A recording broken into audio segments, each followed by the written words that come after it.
No nii, 2 tundi on sinuga nüüd mul läbi. Loodan, said siit kasu, et sa nüüd niisama siin meelelahutuse pärast ei vaadanud, on ju. Aga tutvustan sulle veel väikse boonusena ühte keelemudelit, mida ma siin korraks koolitusel näitasin, võib-olla panid tähele, mingi Cloudi. Et kui aus olla, ma väga kaalun hetkel Cloudi peale minekut ChatGPT pealt, sest ta on 2 korda parem kui ChatGPT. Et nii kaua, kui see ChatGPT ei anna paremat keelemudelit, või tähendab mudelit, siis jah, sest praegu, mis nendel on, see ei ole üldse võrreldav selle Cloudiga. Et ma sulle natuke räägiks üldse, mis see siin on, et teaksid, et ma räägiks tegelikult temast rohkem, kui inimesed teaksid, mis ta on, et vaata päris raske on rääkida, kui keegi ei tea, mis Cloudi, teen mingi Cloudi õpetus, keegi ei tule kohale, vaata, mis Cloudi, mis asja. Aga vot, ma räägin sulle natuke, et sa saaksid olla üks esimestest, kes kasutab seda võimalust siin tegelikult, et kuidas siia siis saab Cloudi AI, selline ta välja näeb, niimoodi, ja temaga saad põhimõtteliselt ka kirjuta ja saad talle faili anda ja pilte, et tal on ka nägemisvõime. Ja temal on veel üks huvitav funktsioon, mida ChatGPT-l ei ole. Ja selle nimi on, kui ma ütlen siia, nii, Artifacts. Põhimõtteliselt, kui sa teed mingi koodi või mingit andmeanalüüsi või siukest värki ja asja, siis sa saad reaalajas seda näha. Ja ta annab sulle ka preview kujul ka, et sa saad seda reaalselt kohe siin katsetada. Koodi puhul näiteks ei pea seda koodi võtma, kopeerima, panema omale Visual Studiosse, siis katsetama, et see niimoodi mitu topeltkäiku. Sa saad seda kohe siin näha. Ja siis, kui sulle midagi ei sobi siin, sa ütled talle, et ta muudab seda. Ja see muutub kohe. Selles mõttes see on võimas, et praegu kuskil mujal ei ole veel. Et näiteks ma tegin siin täitsa suvaliselt näitena mingi Flappy Bird mängu, sest kõik teavad seda. Nii, vajutan ta peale, preview, palun, mäng töötab kohe, ma saan siin katsetada koodi.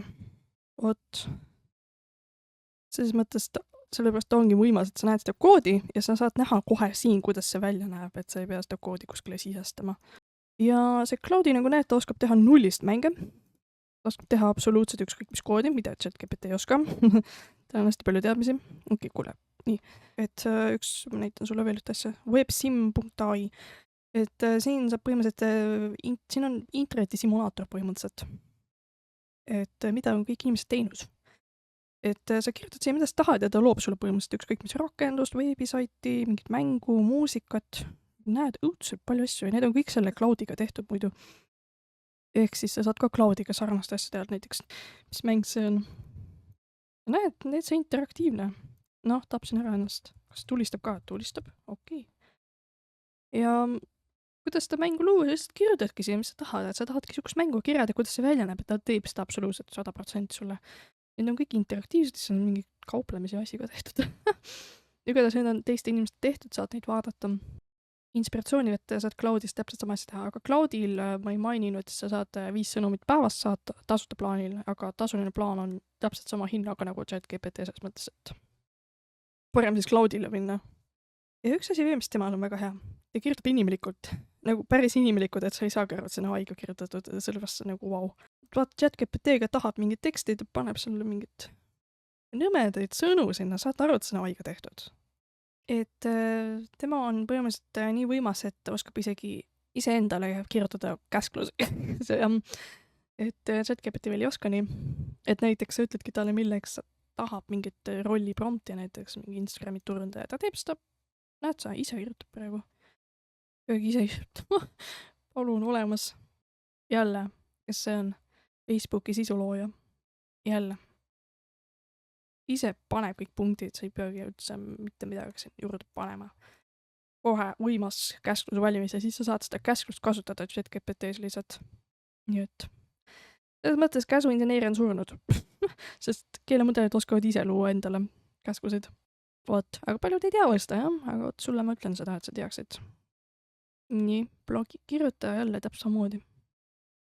Et vot niimoodi annab seda Artifacts, et tuleb siukse eraldi kastina, et ma saan talle midagi öelda ja midagi muuta siin, ja ta muudab kohe siin seda kas koodi näol, teksti kujul või mingi andmete kujul.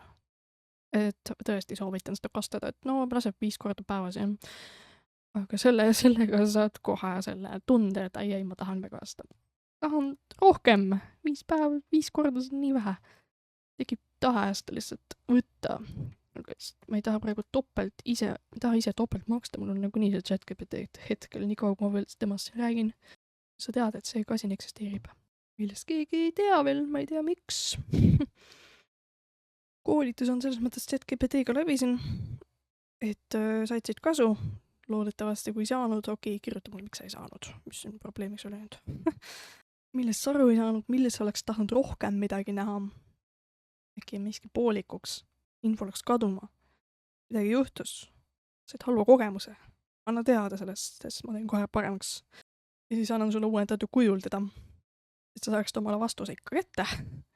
Okei, tšau, praeguseks.